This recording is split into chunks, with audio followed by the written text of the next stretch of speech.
बनना है तो बाज बनो, तोता कभी मत बनना, क्योंकि तोता बोलता तो बहुत है लेकिन कभी ज्यादा ऊंचाई तक उड़ नहीं सकता। बाज बोलता तो बहुत कम है लेकिन वो सबसे अधिक ऊंचाई पर उड़ता है, इसीलिए उसके सर पर ताज होता है। आज मैं 6 ऐसी बातें बताऊंगा जो हम सभी को बाज से सीखनी चाहिए। पॉइंट नंबर 1, बाज का विजन बहुत ज्यादा क्लियर होता है, बहुत ज्यादा स्ट्रांग होता है। बाज अपने शिकार को 5 किलोमीटर दूर से ही देख लेता है। एक बार जब उसे अपना लक्ष्य दिख जाता है तो उसके रास्ते में कितनी भी मुश्किलें आए, कितनी भी दिक्कतें आए, वो अपने लक्ष्य को हासिल करके ही दम लेता है।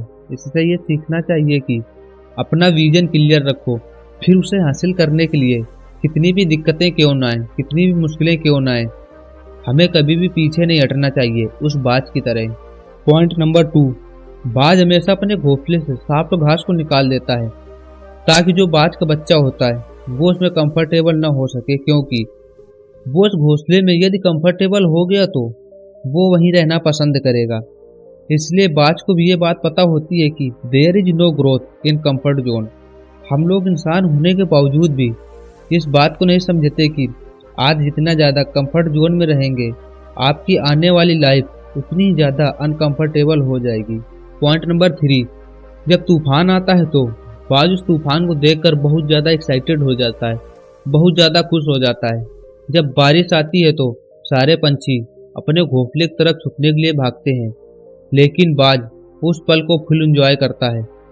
जब हवाएं तेज चलती हैं तो बाज उस हवाओं के सहारे और तेज ऊपर उड़ने की कोशिश करता है, और वो उड़ते उड़ते इतने ऊपर उड़ जाता है कि वो उन बादलों से भी ऊपर निकल जाता है।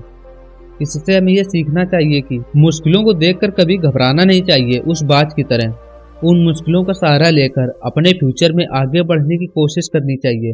और तुम भी उस बाज की तरह अपने अवसरों को पहचानो। जिस दिन तुम उन अवसरों को पहचानना सीख गए उस दिन वो सारी मुश्किलें तुम्हारे नीचे होंगी और तुम उनके ऊपर। पॉइंट नंबर 4, बाज कभी भी मरे हुए जानवरों को नहीं खाता, वो हमेशा जिंदा शिकार करता है। इससे हमें यह सीख मिलती है कि जो हमारा पास्ट है वो मर चुका है, तो उस मरे हुए सड़े हुए थॉट्स पर ध्यान मत दो और अपने आने वाले फ्यूचर पर ध्यान लगाओ। यदि तुम्हें पास्ट की यादें तंग करती हैं तो उन्हें वहीं रहने दो जहां उनकी जगह है।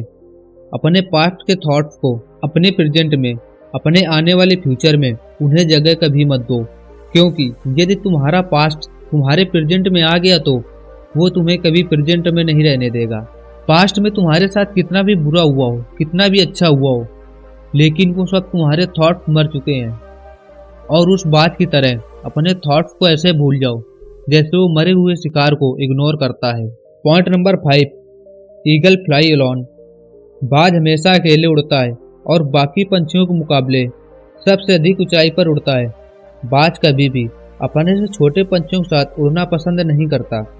बाज या तो बाज के साथ उड़ेगा या फिर अकेले उड़ता है, क्योंकि बाज को पता होता है कि यदि मैं इनके साथ रहूंगा तो मैं कभी राजा नहीं बन सकता, बल्कि मैं एक गुलाम बनकर रह जाऊंगा। इससे हमें यह सीख मिलती है कि हमें कभी भी छोटी सोच वाले लोगों के साथ नहीं रहना चाहिए। अकेले रहो। यदि तुम अकेले रहना सीख गए तो तुम इस संसार में राज करोगे। Point number 6, high attitude. बाज का एटीट्यूड सभी पंछियों से अलग होता है।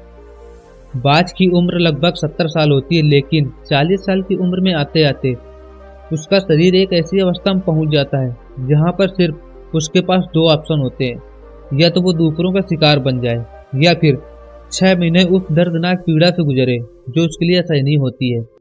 लेकिन वो दूसरे ऑप्शन को चुनता है। उसका यही एटीट्यूड सबसे अलग बनाता है। इससे हमें यह सीख मिलती है कि हमें कभी भी कंफर्ट जोन को नहीं चुनना चाहिए।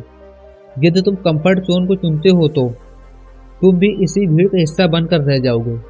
इसलिए तुम वो करो, वो चुनो जो तुम्हें सबसे अलग बनाए, ना कि इस भीड़ का हिस्सा।